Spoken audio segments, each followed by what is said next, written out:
Bonjour les amis, comment allez-vous?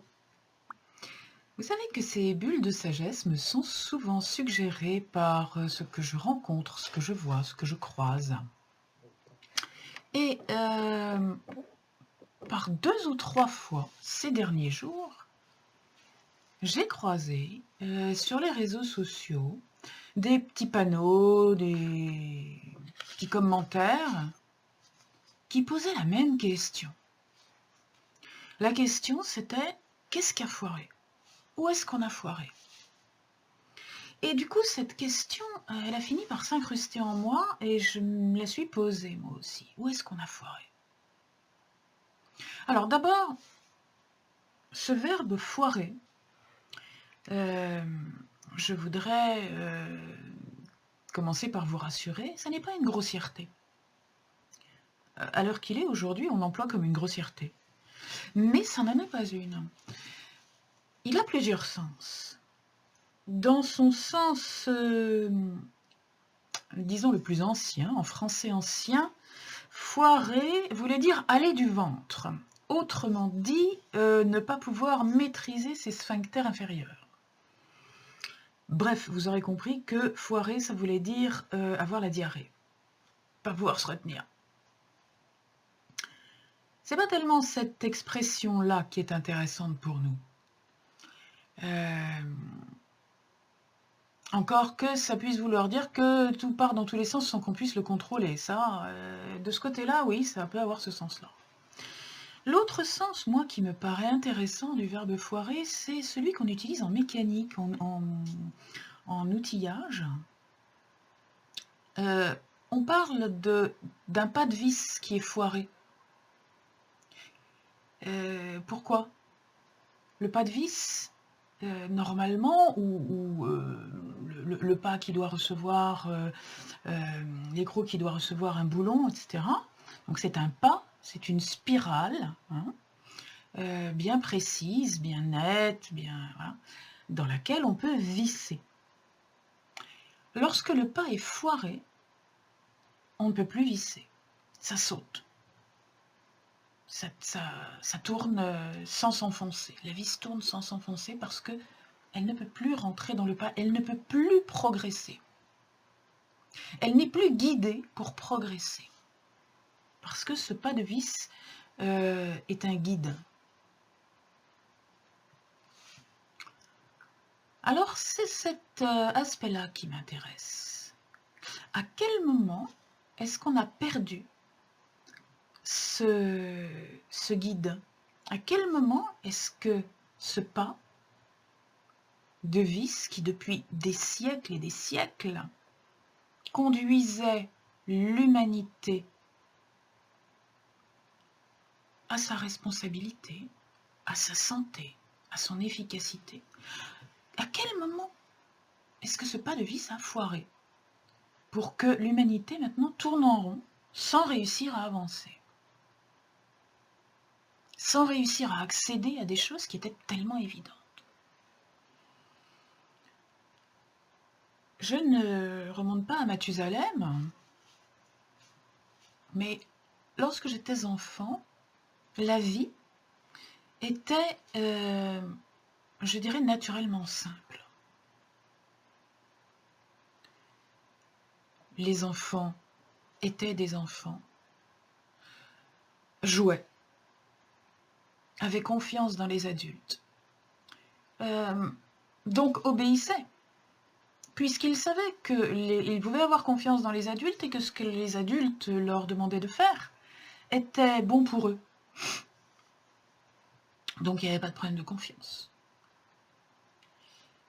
Et la vie, le mode de vie était sain. On allait tous les jours, au minimum, faire une promenade, même quand on habitait en ville. Moi, j'ai été élevée à Paris, on allait au parc. On allait faire les courses à pied. Oui, les courses étaient lourdes pour tout le monde, même à cette époque-là, mais on y allait avec ce qu'on appelait une poussette à légumes, bien que en fait la poussette on la tirait, une espèce de gros casier métallique dans lequel il y avait un gros sac et on mettait à l'intérieur de ça les filets à provisions. qu'on remplissait chez chaque commerçant. La poussette restait devant chez le commerçant, on n'avait pas peur de se la faire voler. Il y avait beaucoup moins de disparitions comme ça. On rentrait chez le commerçant emballait les denrées alimentaires, chaque commerçant, le fromager, le charcutier, le boucher, le poissonnier, le marchand de légumes, etc.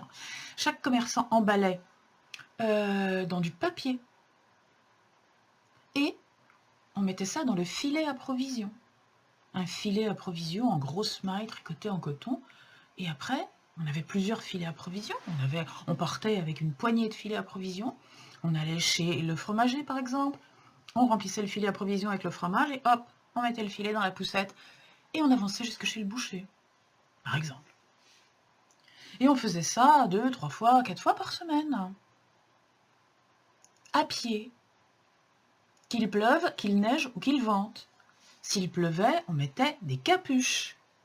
Ou des petites capuches en plastique, qui étaient top moderne à l'époque. C'était une espèce de carré plastique qui était plié un peu comme un masque chirurgical. Avec 2 ficelles, on se faisait un petit nœud là. C'était d'une élégance absolue. Mais on n'était pas mouillé. Quand il pleuvait vraiment trop, on avait le parapluie. Et puis vraiment, quand il tombait des cordes, eh bien, on différait les courses jusqu'au lendemain matin. Ça, c'était la vie du petit enfant. Et puis après, le petit enfant, devenant un peu plus grand, allait à l'école à pied, en portant son cartable. C'était pas maman ou papa qui portait le cartable, c'était l'enfant. Puis on revenait de l'école en marchant à pied. Et puis on se mettait à table et on mangeait ce que maman avait préparé.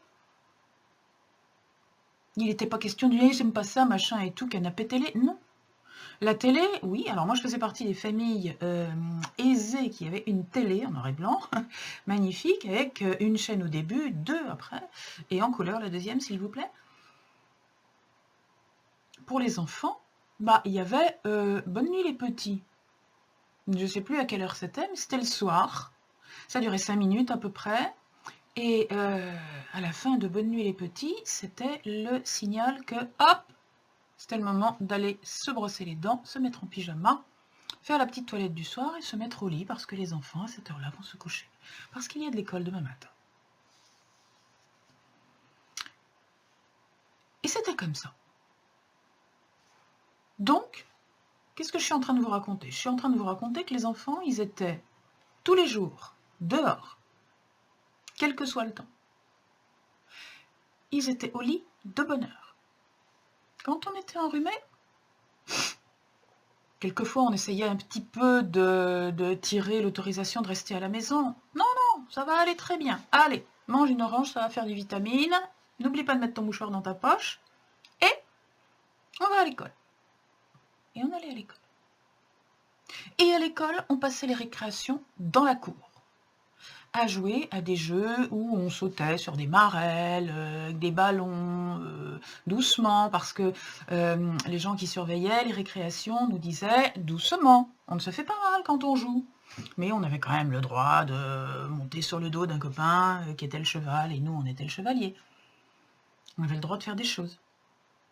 On avait le droit de grimper sur les murets, de sauter, on avait le droit de faire semblant de se battre, on avait le droit de faire plein de choses, la marelle, l'élastique, tout ce qu'on veut. Mais on était dehors, même quand il pleuvait, même s'il faisait frais, même si on avait la goutte au nez, on était dehors. Et ça veut dire que toute l'année, plusieurs heures par jour finalement, le temps de la récréation, le temps de l'après-repas, le temps de la promenade au parc, le temps des courses, le temps de tout ça, on était plusieurs heures dehors par jour souvent. Et on prenait les rayons du soleil. Là, une deuxième chose qui m'interpelle là, en ce moment, c'est cette grosse publicité qu'on fait pour la vitamine D. Globalement, à juste titre, à part que la vitamine B, il faut éviter les surdosages, donc il ne faudrait pas faire n'importe quoi et prendre de la vitamine D en ampoule, et puis être surdosé en vitamine D. Bon, ça c'est une chose. Mais on n'est pas là pour parler de ça. La vitamine D, elle est essentiellement fournie par le rayonnement solaire. Et à une époque, enfin moi quand j'étais jeune, évidemment on parlait des gens qui manquaient de vitamine D. Le rachitisme est une maladie du manque de la vitamine D.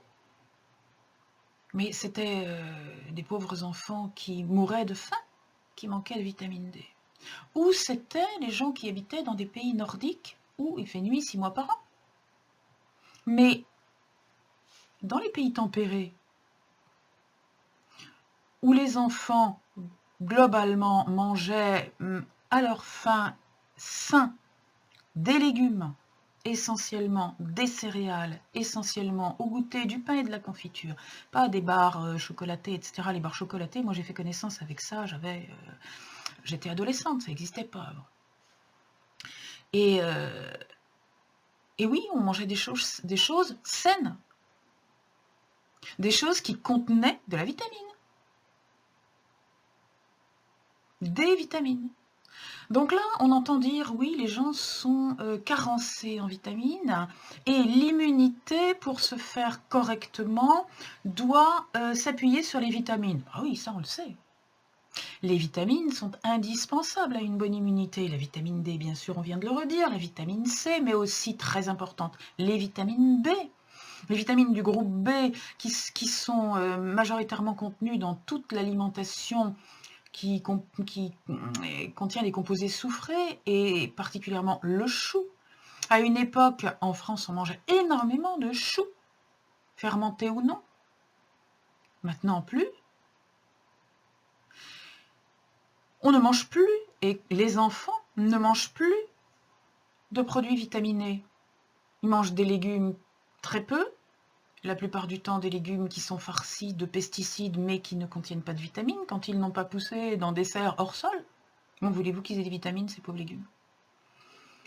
Mais pire encore, il y a beaucoup d'enfants qui mangent des nourritures toutes préparées parce que les parents n'ont plus le temps de préparer à manger. L'essentiel maintenant, c'est de travailler pour être productif, gagner de l'argent. Encouragé bien sûr par nos gouvernements. Et finalement, la réponse à la question « qu'est-ce qui a foiré ?» c'est ça. La question « qu'est-ce qui a foiré ?» c'est le passage d'une vie naturelle, parfaitement naturelle, marcher à pied, vivre dehors, jouer dehors, manger sain. Ça, dans l'ensemble, ça construisait des êtres humains plutôt sains. Ouais. Maintenant, quand on voit des enfants qui se nourrissent de pop-corn Nutella sur le canapé devant la télévision à tous les repas, ne poussez pas les hauts cris, ça existe. Certains ne seront pas surpris, d'autres si. Alors je vous confirme que ça existe. Lesquels enfants, d'ailleurs, la plupart du temps, finissent par s'endormir devant la télévision, le nez dans leur gros pot de Nutella d'1 kilo, parce que leurs parents ont baissé les bras, abandonné l'idée de les envoyer au lit et sont partis se coucher sans eux. Ça existe. Oui. Et il y a même des familles à qui ça paraît normal. Eh bien, c'est peut-être normal, mais ça n'est pas naturel. Ce qui est naturel, c'est de jouer son rôle de parent, de nourrir convenablement ses enfants avec des produits sains qu'on prépare soi-même, qu'on trouve le temps, qu'on prend le temps et l'amour de préparer soi-même. Oui, c'est fatigant. J'entends d'ici le « oui, mais quand on a travaillé toute la journée », mais bien sûr, eh bien on est quand même extrêmement nombreux à avoir travaillé toute la journée d'une vie, de toute une vie, et d'avoir quand même fait à manger le soir. Il faudrait juste retrouver la volonté. Ce qui a foiré, c'est qu'on a perdu la volonté. Ce qui s'est échappé de nos corps, de manière dycentrique, je suis d'accord, c'est la volonté. Cette volonté que l'on entretient par l'exercice physique, que l'on entretient par la marche à pied. Maintenant, on fait tout en voiture. Même pas en vélo, en voiture. S'il y a 100 mètres pour aller à la boulangerie, on prend la voiture pour aller à la boulangerie. Où est la volonté? On passe ses fesses du fauteuil au siège de la voiture. Où est la volonté? Les courses, on les met dans le caddie. C'est le caddie qui les porte. Puis on les met dans la voiture. C'est la voiture qui les porte. Il n'y a plus de travail volontaire. Même les gens qui habitent à la campagne, maintenant, sont tellement équipés d'outils motorisés que le travail de la terre, de la campagne ou du jardinage ne sont plus des travaux qui entretiennent le corps. Ce qui entretient le corps, c'est de scier son bois avec une scie, pas avec une tronçonneuse. Bien sûr. Ce qui entretient le corps, c'est de jardiner avec des outils qui font pas de bruit, pas avec des outils motorisés, qui coûtent cher, qui dépensent de l'énergie, donc qui ont un poids carbone au niveau de l'environnement. Voyez-vous? C'est là que ça a foiré. Bon, c'est pas un jugement venant de ma part. C'est simplement peut-être une réponse pour les gens qui n'auraient pas eu l'occasion de vivre cette vie naturelle. Elle existe, cette vie. Il y a des tas de gens d'ailleurs qui essayent de la retrouver. Des tas de gens qui sont nés en ville et qui ne l'ont pas connue et qui s'exilent, comme on dit, à la campagne pour aller vivre comme les Amish. Ben, ils ne vont pas vivre comme des Amish, ils vont vivre comme des humains. Il ne s'agit pas de nier le progrès, il ne s'agit pas de tirer l'eau au puits pour se laver et ne pas allumer l'électricité, il s'agit d'allumer l'électricité quand on en a vraiment besoin, pas de la laisser brûler toute la journée. Moi, je crois que les Amish peuvent être fiers de leur façon de vivre. Ils n'ont pas de problème de santé. Pourquoi est-ce qu'ils refusent la vaccination? Peut-être parce qu'ils n'en ont pas besoin. Je crois que je me sens de plus en plus Amish. Au revoir les Amish.